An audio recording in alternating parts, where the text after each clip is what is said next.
March 17, 1943, found the vast expanse of the North Atlantic Ocean, approximately 400 miles south of Iceland, bearing witness to a grim struggle. Here, convoy HX-229, a vital lifeline for a beleaguered Britain, relentlessly pressed onward through formidable 15-foot swells. This formidable flotilla comprised 41 merchant vessels, collectively burdened with an immense cargo of 140,000 tons, all destined for the shores of the United Kingdom. Within the bustling, often chaotic, galley of the SS William Eustace, a 28-year-old ship's cook, named Thomas "Tommy" Lawson, diligently attended to his chores, washing dishes, as the Liberty ship lurched and rolled with the unforgiving rhythm of the sea. High above, on the ship's bridge, Captain James Bannerman vigilantly swept the horizon with his binoculars, his seasoned gaze betraying a deep-seated apprehension, for he understood the impending danger. He knew with chilling certainty that German U-boats, the silent hunters of the deep, were lurking, their sensitive hydrophones poised to detect any telltale sign of the convoy's passage. Indeed, beneath the churning waves, a mere 600 yards off the convoy's port beam, Captain-Lieutenant Mansack presided over the control room of U-758. His hydrophone operator, with headphones pressed firmly against his ears, delivered a hushed but electrifying report. Contact bearing 280, multiple screws, heavy machinery noise, estimate 40 vessels. A grim smile spread across Mansack's face. The infamous Wolf Pack, a coordinated group of U-boats, began to meticulously position itself, preparing for a devastating assault on the unsuspecting convoy. Yet what remained utterly unknown to all involved, neither Captain Bannerman nor Captain-Lieutenant Mansack had any inkling, was that the unassuming ship's cook, Tommy Lawson, had discerned a peculiar anomaly in the underwater acoustic signature of Liberty ships. This seemingly insignificant observation would, in due course, profoundly alter the entire trajectory of the Battle of the Atlantic, a pivotal conflict in the broader war. We invite you to stay with us and watch the conclusion of this compelling story. Your like and subscription would be greatly appreciated. Please also consider leaving a comment below, sharing where you are from, and your thoughts on this critical moment in naval history. Over the ensuing 6 days, an appalling toll was exacted upon the Allied convoys. A staggering 22 merchant ships, from both HX-229 and SC-1 Grand 22, succumbed to the frigid depths of the North Atlantic, tragically carrying 300 merchant seamen to their watery graves. This devastating period marked the most catastrophic convoy disaster since 1942, a stark testament to the relentless efficacy of the U-boat threat.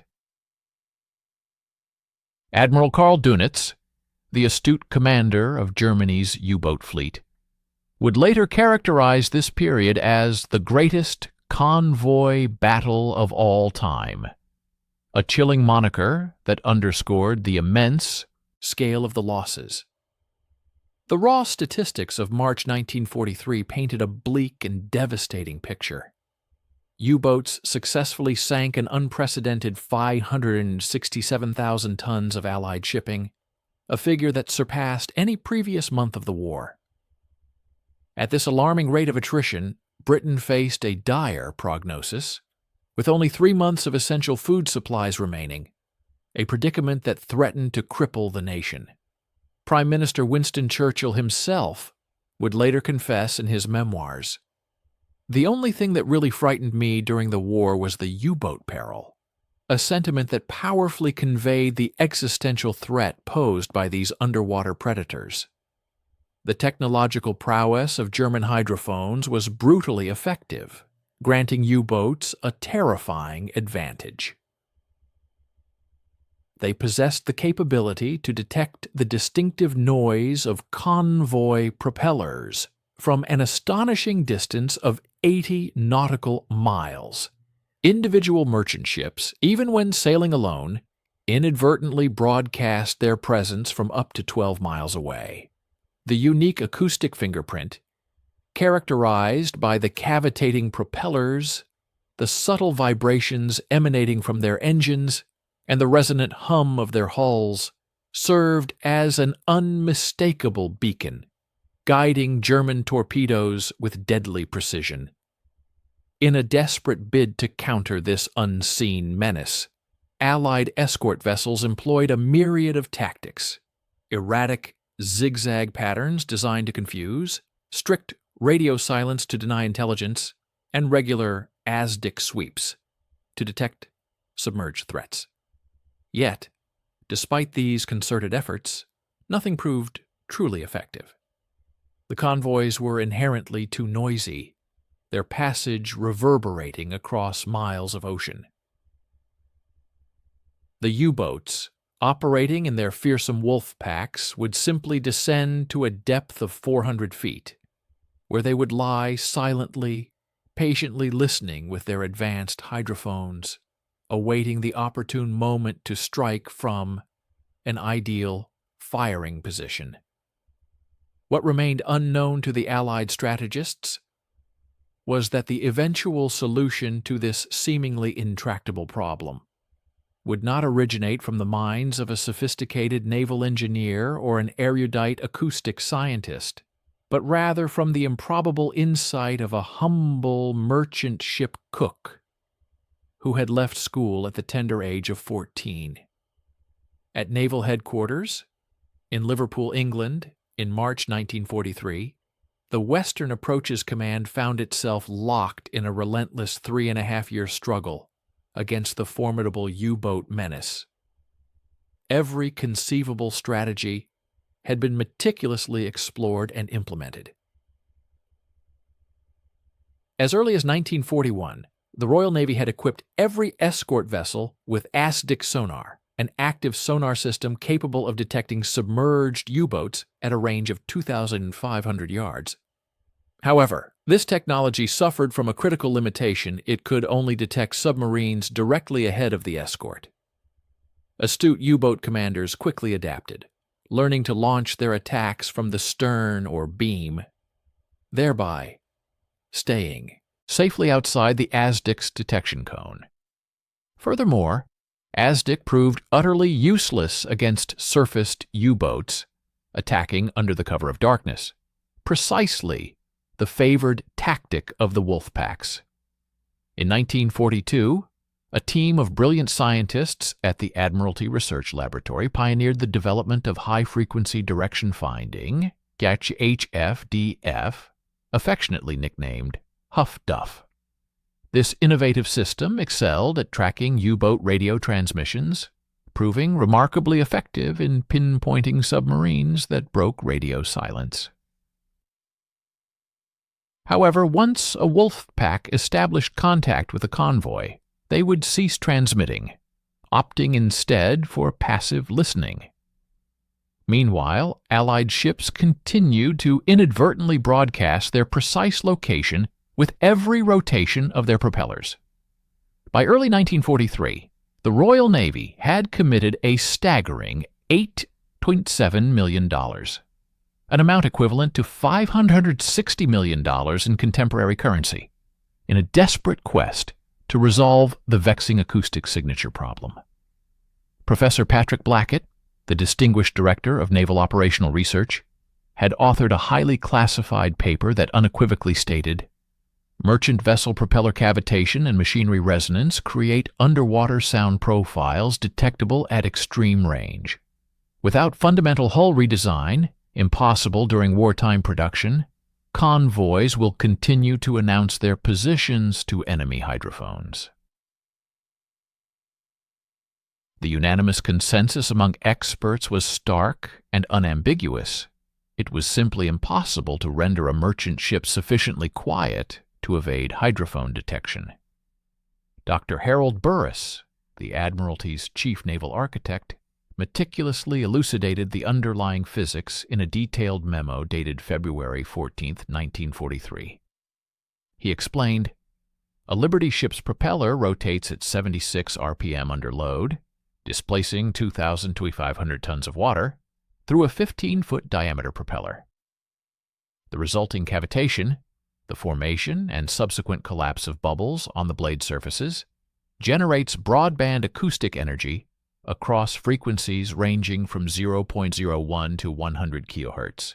German hydrophones are exquisitely optimized for precisely this frequency range. Reducing propeller noise would necessitate a complete overhaul of the propulsion system, requiring 6 months of dry dock time per vessel and manufacturing capabilities that we simply do not possess. The ramifications were dire, for the stakes could not have been higher. Britain relied on sea lanes for 2/3 of its food imports and a staggering 100% of its petroleum needs. In March 1943, German U-boats were sinking ships at a rate that far outstripped the construction capabilities of Allied shipyards. For 3 consecutive months, the gross tonnage lost had exceeded the gross tonnage launched, a deeply troubling trend. At the Atlantic Convoy Conference convened in London on March 4, 1943, Rear Admiral Leonard Murray, the resolute commander of the Royal Canadian Navy's Atlantic Forces, delivered a brutally honest assessment to his peers. "Gentlemen, we're losing. Our escorts can't hear the U-boats because of our own convoy noise. The enemy can hear us from 50 miles away. Unless we solve the acoustic detection problem, we'll lose the Atlantic by summer." In response to this dire prognosis, a British naval engineer put forth a proposal to install sophisticated sound-damping mounts on every piece of machinery aboard every merchant ship. The estimated cost of this ambitious undertaking was a daunting $250,000 per vessel, requiring an additional 12 weeks in dry dock. With an estimated 2,400 merchant ships operating within the Atlantic convoy system, this monumental task would consume an impractical 138 years to retrofit the entire fleet. An American scientist suggested an alternative approach, coating ship hulls with rubber to absorb sound. This idea, however, was tested and subsequently rejected.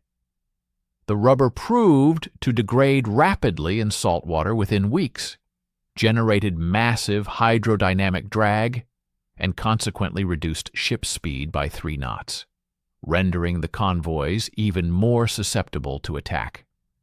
A Canadian engineer proposed a redesign of propellers with swept-back blades, a theoretically sound concept aimed at reducing cavitation.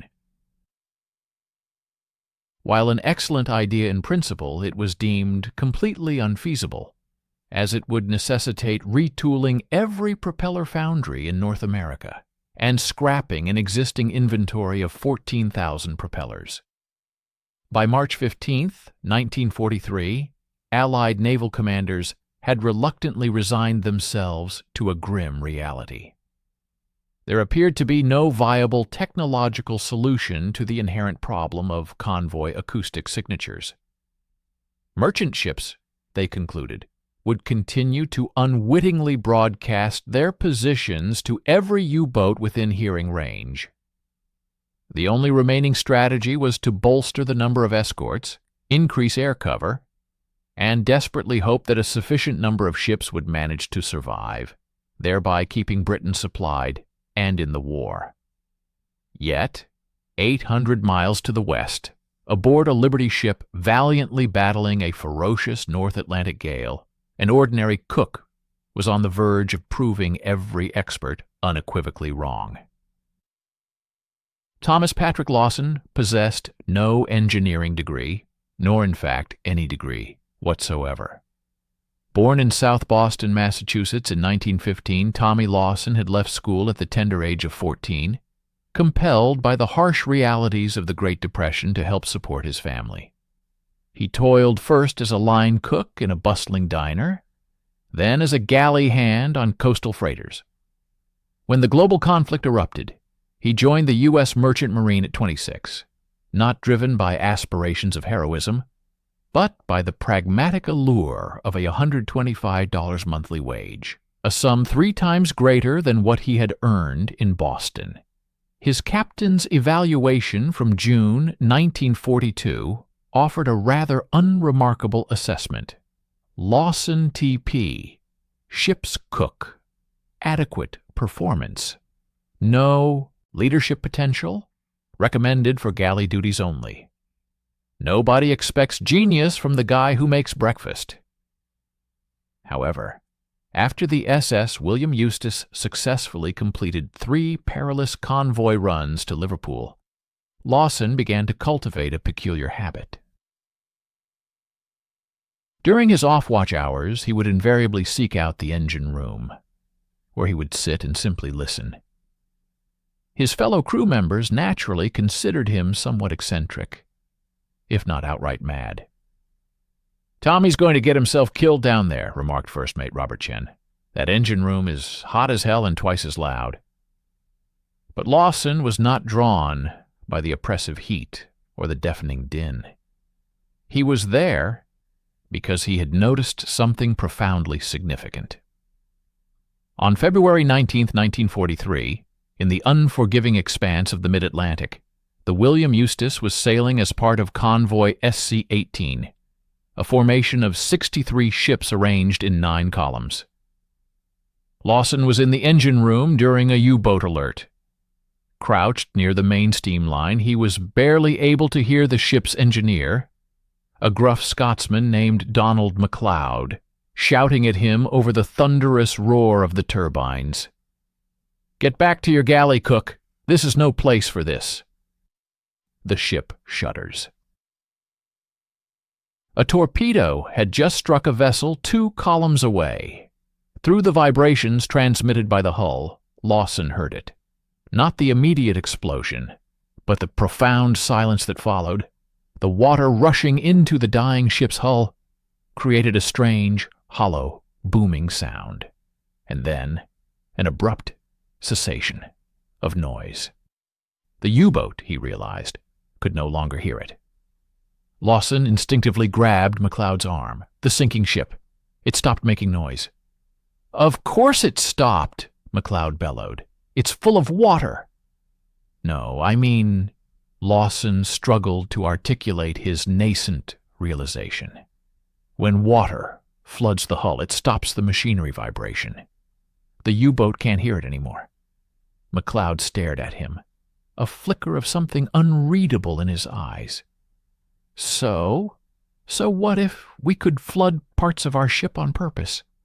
Not enough to sink us, just enough to silence the machinery noise. MacLeod's expression rapidly shifted from momentary confusion to outright contempt. "That's the stupidest thing I've ever heard. Get back to your galley." But Lawson, now consumed by this compelling idea, could not simply dismiss it. For the next 2 weeks, he meticulously sketched diagrams in a worn notebook, conceptual designs for water-filled chambers strategically placed around the propeller shaft, ballast tanks positioned against machinery mounts, and intricate controlled flooding systems. He presented his designs to MacLeod, who summarily dismissed him. He showed them to the first mate, who merely laughed. Finally, he presented them to Captain Bannerman, who, with a weary sigh, simply said, "Son, I appreciate your initiative, but leave the engineering to the engineers." Despite his profound insight, nobody on board took the cook seriously. Leave the engineering to the engineers. This dismissive sentiment often undervalues the profound insights that can emerge from unexpected quarters, as demonstrated by the extraordinary actions of an ordinary cook. On March 24, 1943, the merchant vessel, William Eustace, docked in Liverpool, granting its crew, including Tommy Lawson, a mere 48 hours of shore leave. Instead of seeking respite, Lawson embarked upon a daring, highly irregular, and potentially career-ending mission. He audaciously strode into the Western Approaches Command Headquarters, the nerve center of the Royal Navy's anti-U-boat operations, with the express intent of discussing U-boats with an admiral. Lawson's bold initiative did not, however, lead him directly to an admiral. His unauthorized presence in the lobby of Derby House, the headquarters building, immediately drew the attention of two Royal Navy Shore Patrol officers. They swiftly apprehended him, one officer firmly grasping his arm and declaring, "You can't be here, mate. This is a restricted military facility." Undeterred, Lawson vehemently asserted his need to discuss convoy noise and present a groundbreaking idea. The officers, accustomed to unsolicited advice, prepared to escort him out, dismissing his claims with a curt, "Everyone's got ideas, Yank. Clear off." However, a crucial intervention came from across the lobby. "Wait. Stay with us and watch the end of the video. We will be grateful for your like and subscription. Write a comment about where you are from and what you think about the video topic." The voice belonged to Commander Peter Gretton, a seasoned 29-year-old Royal Navy officer with 2 years of experience commanding escort groups. He had just endured the harrowing ordeal of Convoy ONS-5, where a relentless onslaught by German wolf packs had resulted in the devastating loss of 13 merchant ships. Exhausted, enraged, and desperately seeking any strategic advantage against the relentless U-boat menace, Gretton was receptive to the unusual. He inquired, "What did you say about convoy noise?" Lawson then articulated his core observation: the phenomenon of a sinking ship's machinery falling silent underwater, coupled with the fundamental concept of water's superior ability to dampen machinery vibration compared to air. Gretton listened intently, arms folded, his expression a mixture of skepticism and weariness. Upon Lawson's completion, the commander's initial reaction was dismissive. "That's the most ridiculous thing I've heard this month. Water inside a ship is called sinking." Lawson, however, quickly countered, clarifying that the process involved controlled water, not wholesale flooding. He explained the placement of small chambers around the propeller shaft, bearing against the engine mounts, emphasizing that the goal was creating acoustic insulation. Gretton, on the verge of outright dismissal, paused. Flicker of recognition crossed his face as he requested, "Say that again. Acoustic insulation. Water absorbs vibration better than air." "If you position water-filled chambers against—" Lawson interjected, "I know what acoustic insulation is." Gretton's demeanor shifted dramatically. "Come with me." On March 25, 1943, Gretton brought Lawson to HM Dockyard, Liverpool, specifically to the corvette HMS Sunflower, which was undergoing repairs in dry dock. He outlined the high stakes. "If this works, and that's a massive if, we test it here. Small scale, no one needs to know." Over the next 3 days, Lawson, Gretton, and the Sunflower's engineer, Lieutenant James Whitby, collaborated on an improvised prototype. They resourcefully welded empty oil drums around the corvette's propeller shaft housing, filling them with seawater.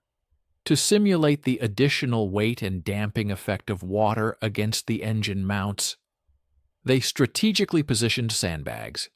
It was a crude, aesthetically unpleasing contraption, and in stark defiance of every regulation in the Royal Navy, it was entirely unauthorized. The first test commenced on March 28, 1943. The Sunflower gently motored out into the Mersey River at a low speed. A submarine HMS Trespasser, covertly participating in this illicit experiment, submerged 500 yards away, its hydrophones actively listening. Lawson stood on the Sunflower's deck, his breath held in anticipation. The Trespasser's captain soon surfaced and signaled the disheartening outcome. Heard you clear as day. Engine noise, propeller cavitation, same as always. Failure. Lieutenant Whitby, exasperated, muttered, "Told you it was bloody stupid." However, Lawson, ever observant, identified a critical flaw. "We filled the drums when the ship was in dry dock. They're not full now. They've drained through the seams. We need to seal them. Make them watertight." Gretton, running a hand through his hair, acknowledged the immense personal risk. "If the Admiralty finds out I'm modifying a warship without authorization, I'll be court-martialed." Lawson's quiet response underscored the gravity of their mission. "If the Admiralty finds out U-boats are sinking 20 ships a week because we're too proud to test a Cook's idea, we lose the war." Gretton stared at him for a protracted moment before conceding, 3 more days. Then this experiment ends." They worked tirelessly around the clock. They meticulously welded sealed steel chambers and incorporated water-filled rubber bladders against the engine mounts, effectively pioneering what naval engineers would later term liquid acoustic damping. On April 2, 1943, the second, more rigorous test was conducted. The Sunflower motored at full speed, while the Trespasser submerged 1,000 yards away. Minutes ticked by in tense silence. No signal. Finally, the Trespasser surfaced. Its captain's report sent a jolt of disbelief and elation through the observers. "We lost you at 400 yards. Hydrophones picked up nothing but ambient ocean noise." Gretton's face went stark white. "Say that again. At 400 yards, you disappeared. Whatever you did to that ship, it works." Lawson, overwhelmed, closed his eyes, his hands visibly trembling. "It works." The following day, April 3, 1943, Commander Gretton requested an emergency meeting at the Admiralty boardroom in London with Rear Admiral Max Horton, the formidable commander-in-chief of Western approaches. To the utter dismay and whispered horror of the Admiral's staff, Gretton brought Lawson, a mere merchant cook, into the hallowed halls of Naval Command. In the august boardroom, Horton, a legendary submariner from World War I, entered accompanied by 3 other senior officers and Dr. Harold Burris, the very naval architect who had previously dismissed acoustic damping as an impossibility. Gretton presented the compelling test results, a staggering 97% reduction in acoustic signature, with hydrophone detection range plummeting from 12 miles to a mere 400 yards. The room erupted in a cacophony of disbelief and outrage. "This is preposterous!" Dr. Burris snapped, accusing Gretton of conducting unauthorized modifications to a Royal Navy vessel based on the suggestion of a cook. Gretton vehemently retorted, "A cook who understands acoustics better than your entire department." Captain Edmund Rushbrook, the director of naval intelligence, barked, "Commander, you're out of line. This kind of reckless experimentation could compromise—" Gretton cut him off, sharply. "Compromise what? Our current system of letting U-boats hear us from 50 miles away. That system's working brilliantly, sir." Admiral Horton, raising a hand for silence, turned to Lawson. "Explain it to me simply." Lawson, acutely aware of his position as a 28-year-old American merchant seaman, addressing Britain's most powerful naval commanders, stood and articulated his theory with clarity. "Sir, ship machinery creates vibration. That vibration travels through the hull into the water. Water absorbs vibration better than air or steel. If you position water-filled chambers against propeller shafts, engine mounts, you create barriers that prevent sound from reaching the ocean. Dr. Burris, steadfast in his opposition, insisted. It violates basic engineering principles. Water inside a ship's structure creates weight distribution problems, stability issues, corrosion. Lawson calmly corrected him. Water in sealed chambers, positioned specifically for acoustic damping, not flooding, and we tested it. It works. Burris scoffed. One test, under controlled conditions in a river, with a friendly submarine. Hardly conclusive. Horton leaned back in his chair, contemplating the implications.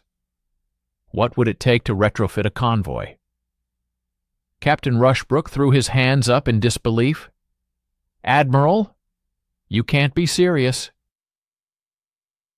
This would require modifying hundreds of ships, diverting resources, installing unproven technology based on the word of... Gretton again interrupted, his voice ringing with urgency. Based on test results. Based on the fact that in March we lost 567,000 tons of shipping because U-boats heard us coming. Based on the fact that if we don't do something different, we lose this war by autumn. A profound silence descended upon the room. Dr. Burris, carefully choosing his words, stated, Admiral, even if this concept has merit, implementation is impossible. We'd need to retrofit 2,400 merchant ships. The dockyards are at capacity. The steel is needed for escort vessels. We're asking for a minimum of 6 weeks per ship, which means it doesn't take 6 weeks, Lawson said quietly, drawing every eye toward him. Mr. Lawson, Admiral Horton prompted. Explain. Lawson elaborated. The prototype on Sunflower took 3 days. It's not complex engineering. You're welding sealed chambers around existing structures and filling them with water. Any dockyard crew can do it. Any ship's engineer can maintain it. And you don't need to retrofit every ship, just enough to test it in actual convoy operations. Captain Rushbrook leaned forward, challenging, and if it fails, if we divert resources to this experiment, and it doesn't work in combat conditions, we've wasted weeks we don't have. Gretton's response was stark. If we don't test it, we've already lost. Admiral Horton rose, prompting everyone else to immediately follow suit. He walked to the window, gazing out at the Thames, his silence heavy with deliberation. Finally, he turned. Commander Gretton, you'll retrofit 6 merchant ships in convoy ONS-24, departing Liverpool in 8 days. Mr. Lawson, you'll supervise installation and train the engineers. Dr. Burris, you'll provide technical support, even if you think this is insane. If it works, we implement fleet-wide.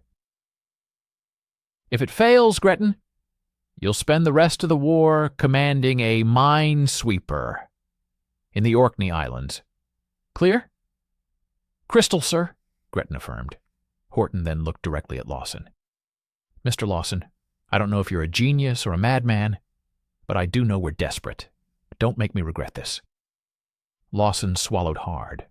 I won't, sir. From April 11th to 18th, 1943, H.M. Dockyard, Liverpool, became a hub of urgent activity.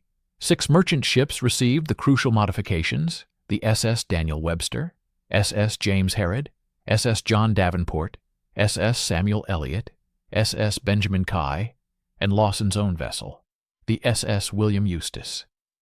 The installation process was remarkably straightforward. Teams welded cylindrical steel chambers, 24 inches in diameter, and filled with seawater, around the propeller shaft housings. Additionally, water-filled rubber bladders were strategically installed against engine mounts and steam line supports. The total added weight per ship was a manageable 18 tons, and the entire installation process took a mere 64 hours per vessel, a testament to its practical simplicity and the ingenuity of its conception. The extensive material requirements, measured in many tons for these critical modifications, were matched by a significant time investment, as the total installation period for each individual vessel amounted to an intensive 64 hours. This figure represented the early phase of implementing the new system across the fleet, highlighting the initial demands of the innovative process. Initially, the professional naval engineers harbored considerable skepticism regarding the unconventional design. One engineer, expressing his apprehension, remarked disparagingly that the new apparatus resembled a plumbing system jury-rigged into the engine room, an observation that, while harsh, captured the rudimentary appearance of the innovative solution. However, despite these initial reservations, the objective data derived from rigorous hydrophone tests presented an undeniable truth. Prior to the implementation of these alterations, the distinctive acoustic signature of a Liberty ship could be discerned from a substantial distance of 11.7 miles. Following the modifications, this detection range dramatically plummeted to a mere 0.4 miles, effectively rendering the vessels an astonishing 29 times more acoustically stealthy than their original configuration. On April 22, 1943, a critical moment arrived as convoy ONS 184 commenced its perilous journey, departing from the bustling port of Liverpool. This formidable maritime procession comprised 43 merchant ships, meticulously arranged into 9 distinct columns, and was afforded protection by a formidable escort of 6 corvettes and 2 destroyers. Strategically interspersed within this extensive formation were the 6 pioneering vessels that had undergone the acoustic modifications. 2 were positioned within the starboard columns, 2 within the port columns, and the remaining pair occupied central positions. Crucially, the commanding officer of the convoy, the Commodore, remained entirely unaware of the experimental nature of these particular ships. This deliberate omission ensured that, should the convoy face an assault from enemy U-boats, the efficacy of the new system would be rigorously evaluated under the most authentic and unforgiving conditions of actual naval combat. We sincerely hope you're enjoying this historical account. Please stay with us to watch the end of this compelling video. We would be immensely grateful for your like and subscription. Also, do share in the comments where you are from and what your thoughts are on this fascinating topic. Meanwhile, the vigilant German naval intelligence apparatus had successfully monitored and charted the convoy's departure from its port. In response, a formidable contingent of 37 U-boats, collectively designated as Group Meise, was strategically deployed. These submarines established extensive patrol lines meticulously positioned to intercept the Allied convoy along its anticipated oceanic trajectory. The early hours of April 25, 1943, specifically 2:14 a.m., found Captain Lieutenant Hartwig aboard U-264 in the desolate expanse of the mid-Atlantic, intently reviewing his navigational charts. His hydrophone operator, who had been diligently monitoring convoy sounds for the past 6 hours, delivered an perplexing report. "Contact weakening," he stated, adding that the signal, while still on the original bearing of 290 degrees, had become intermittent. He further elaborated on the anomaly. Some ships very loud, some almost silent. Hartwig, visibly perplexed, furrowed his brow, questioning the operator's assessment. "Intermittent? That's impossible! Either you hear a convoy or you don't," he retorted. The operator, however, stood by his findings, confirming. "Ja, Kapitän Leutnant, but I'm tracking multiple signatures. Some ships clear at 40 kilometers, others disappear at 5 kilometers. Driven by this unprecedented auditory data, Hartwig commanded U-264 to ascend to periscope depth. Gazing through the periscope, he visually confirmed the presence of the convoy. Yet, an unsettling discrepancy persisted. His hydrophones, by all conventional expectations, should have been detecting all 43 ships within the formation.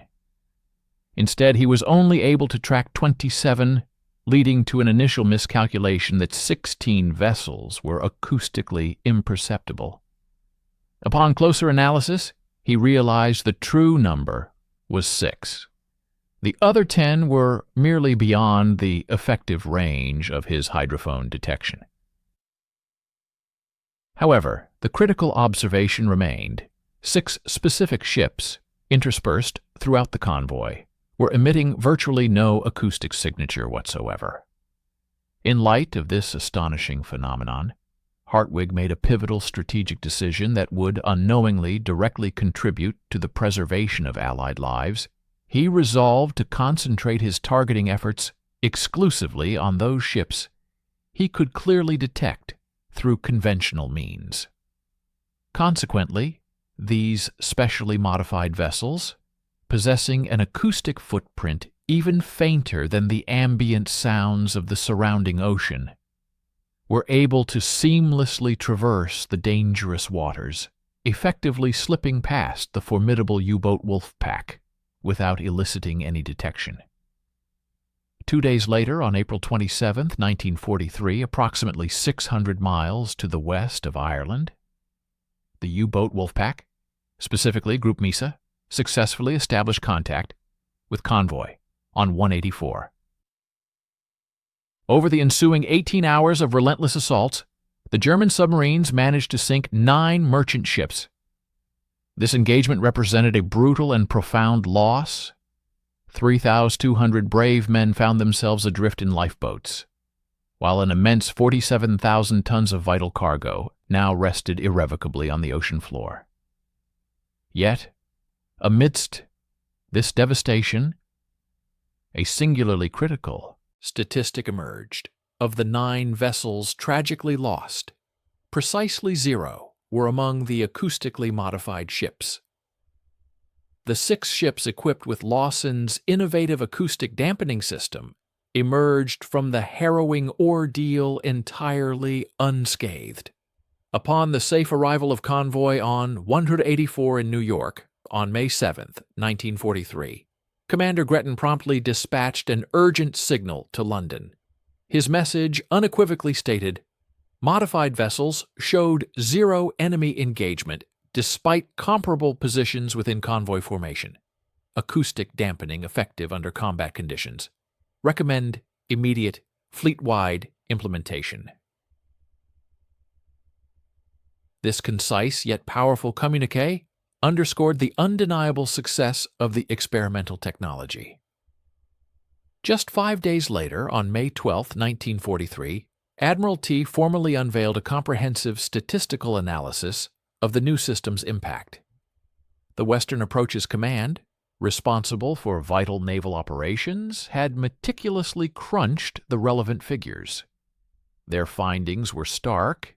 In March 1943, prior to the widespread adoption of acoustic dampening measures, the average effective detection range for U-boats stood at a considerable 11.4 nautical miles. During this period, convoy ships sunk per Wolfpack engagement resulted in a significant 31% loss rate, while conversely, U-boat losses per convoy engagement averaged a mere 1.2 submarines. However, the landscape dramatically shifted after the implementation of acoustic dampening. From May to July 1943, following its widespread integration across the fleet, the average U-boat detection range plummeted to an astonishing 0.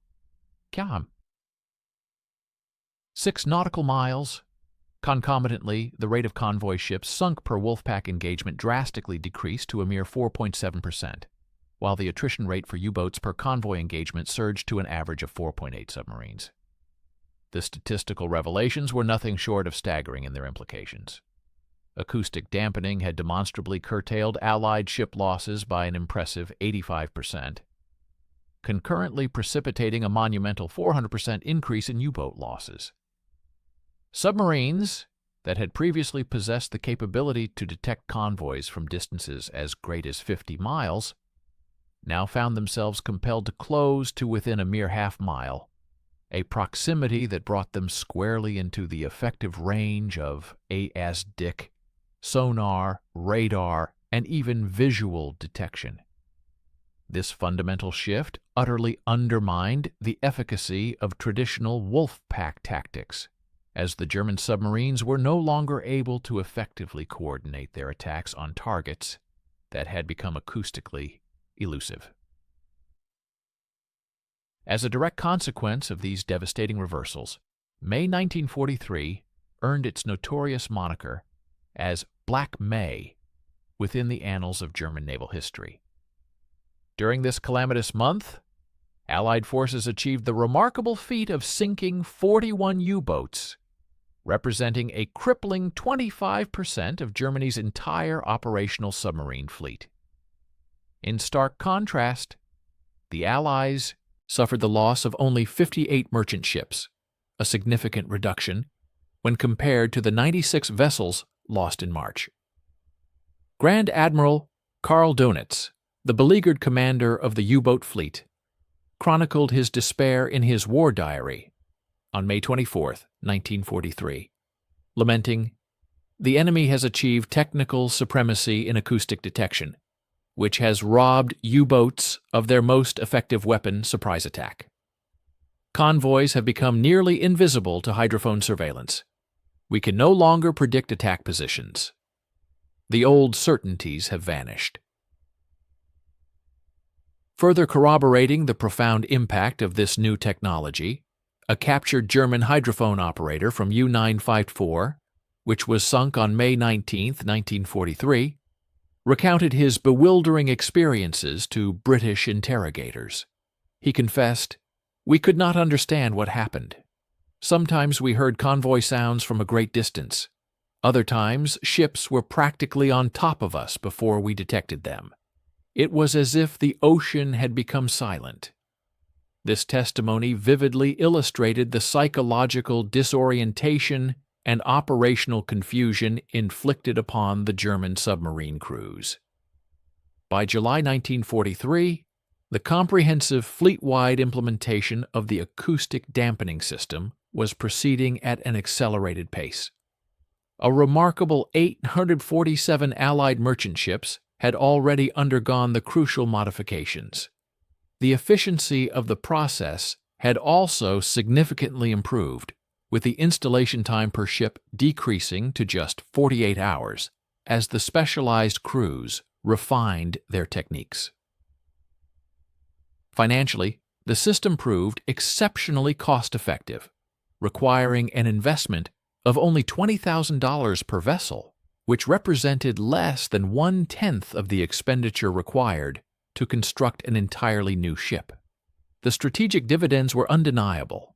From May through December 1943, the total losses of Allied merchant ships amounted to 329 vessels, a dramatic reduction from the 729 ships lost during the preceding 8 months. Concurrently, the number of U-boats destroyed surged to 237 submarines.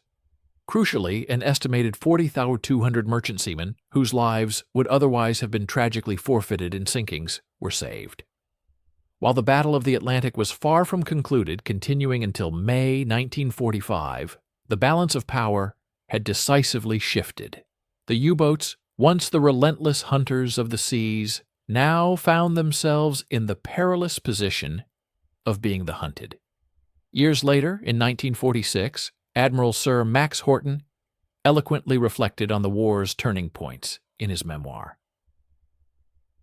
He asserted that, among the many innovations that secured victory in the Atlantic, radar, Huff Duff, lead lights, escort carriers, none were as simple or as effective as Lawson's acoustic dampening system. A cook with no engineering training solved a problem that baffled our best scientists. This powerful endorsement highlighted the profound impact of Lawson's contribution.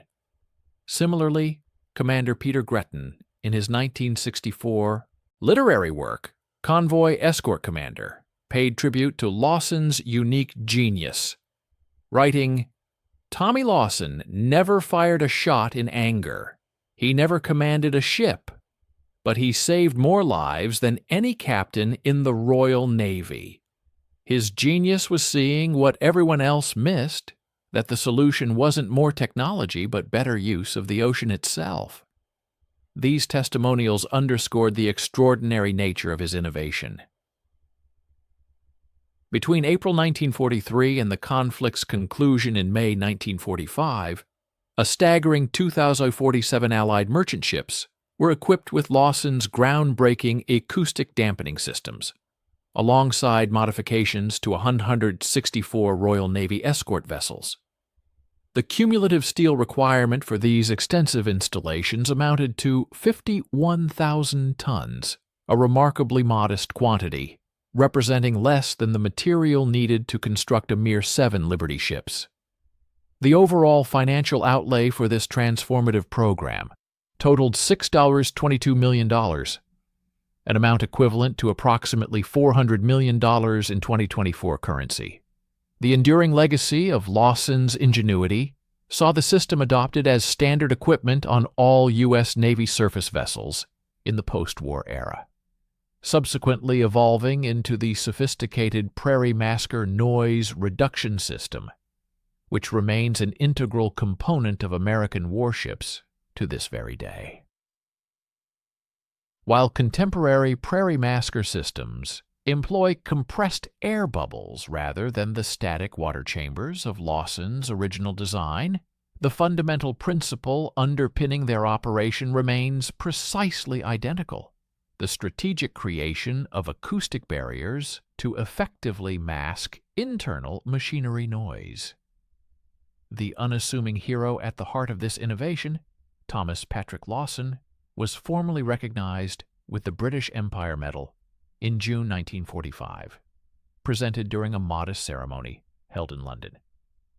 True to his humble nature, he consistently declined all requests for interviews and shunned public attention.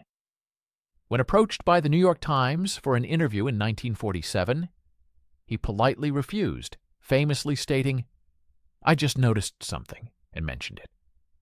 Other people did the real work." Following the cessation of hostilities, Lawson quietly returned to his hometown of Boston, where he established a small diner in the Dorchester neighborhood. He married, raised 3 children, and throughout his life, never publicly discussed the profound impact of his contribution to the Allied victory in the Battle of the Atlantic. Indeed, even his own wife remained unaware of the full extent of his extraordinary story until 1978, when a diligent British naval historian successfully located him for a research project chronicling significant convoy innovations. Lawson passed away in 1991 at the age of 76. His obituary, published in the Boston Globe, simply identified him as a retired restaurant owner and a veteran of the Merchant Marine. Strikingly, it contained no reference whatsoever to the revolutionary acoustic dampening system he devised, nor to the estimated 4,200 lives he had indirectly saved. There was no acknowledgement of the remarkable fact that a high school dropout, armed with nothing more than a notebook, had fundamentally transformed the landscape of naval warfare forever. However, at his funeral, a poignant tribute was paid by 3 elderly British naval officers. These men had served on convoy escorts in 1943 and owed their survival to the very technology Lawson had conceived, which prevented U-boats from detecting their approaching vessels. One of these grateful officers reverently placed a note within Lawson's casket. It bore a simple yet profound message: "Because of you, we came home." Decades later, in 2011, the U.S. Naval Academy formally integrated Lawson's compelling narrative into its esteemed leadership curriculum, accompanied by a concise yet powerful summary. This educational edition emphasized that innovation doesn't require credentials. It requires observation, courage, and the willingness to challenge expert consensus. Lawson succeeded not because he was trained in acoustics, but because he paid attention when no one else did. The most dangerous phrase in warfare isn't, "That's impossible." It's, "We've always done it this way." His story thus serves as an enduring testament to the power of unconventional thinking and persistent observation. To this very day, every surface warship within the United States Navy fleet operates with advanced Prairie Masker acoustic reduction systems, direct technological descendants of the ingenious water-filled chambers that a humble merchant cook first sketched into a notebook some 8 decades prior. This remarkable historical trajectory underscores a profound truth. Occasionally, the crucial distinction between outright defeat and ultimate victory hinges entirely upon a single individual's astute observation of something everyone else overlooked, combined with the unwavering courage to articulate that insight.